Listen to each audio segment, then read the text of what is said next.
নমস্কার, সবাইকে স্বাগত জানাই দুর্বার রান্নাঘরে। পুরনো বন্ধুদের জানাই অসংখ্য ধন্যবাদ, নতুন বন্ধুদের স্বাগত।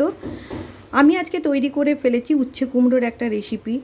এই রেসিপিটি যদি আপনারা দেখেন এবং আপনাদের ভালো লাগে তাহলে লাইক, কমেন্ট ও শেয়ার করবেন। নতুন নতুন নোটিফিকেশনের জন্য অতি অবশ্যই সাবস্ক্রাইব করবেন।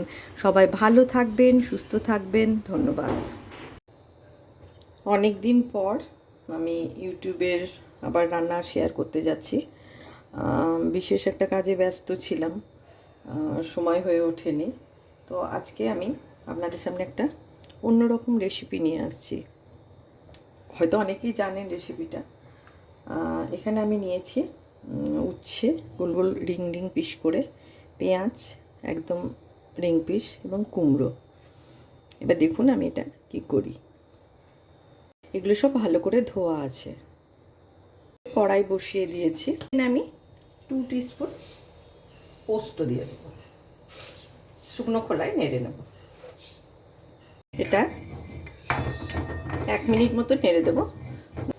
বেশ ভাজা একটা গন্ধ আসছে। এবার আমি এটাকে অফ করে দেবো গ্যাসটাকে।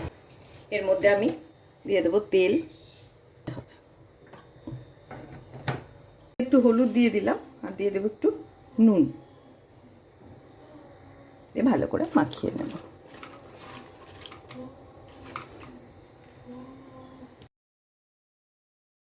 এটা ভালো করে ভেজে নেব।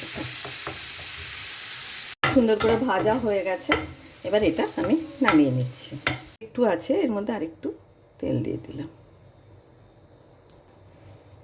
কালো জিরে ফোড়ন দিয়ে দিলাম। কুমড়োগুলো কেটে একদম ধোয়া ছিল, এগুলো এর মধ্যে দিয়ে দেবো।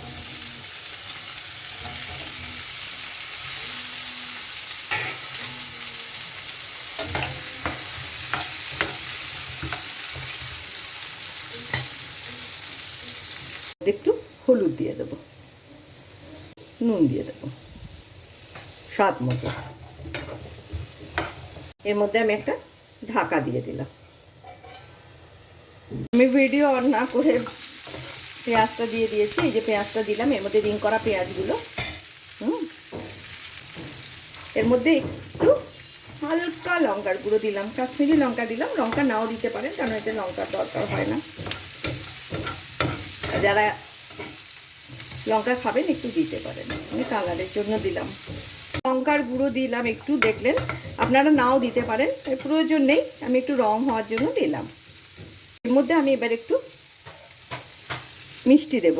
আমি গুড় দিলাম, ও ভগবান, একটু মিষ্টি দিলাম। এটা ভাজা হয়ে গেছে। এবার এর মধ্যে আমি যে পোস্তটা, গোটা পোস্তটা শুকনো খোলায় ভেজে রেখেছিলাম কড়াইয়ে, এর মধ্যে দিয়ে দেবো। দিয়ে একটু নাড়িয়ে চাড়িয়ে নিলাম।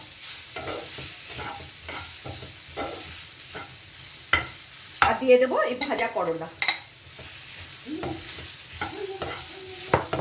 এই যে এটা গরম ভাতে খেয়ে দেখবেন, ভীষণ ভালো লাগে। আর খুব সাধারণ একটা পদ, যা আমাদের বাড়িতে সবসময়ই থাকে। অতি অবশ্যই একবার করে দেখবেন। এটা হয়ে গেছে, বন্ধ করে দিলাম গ্যাস।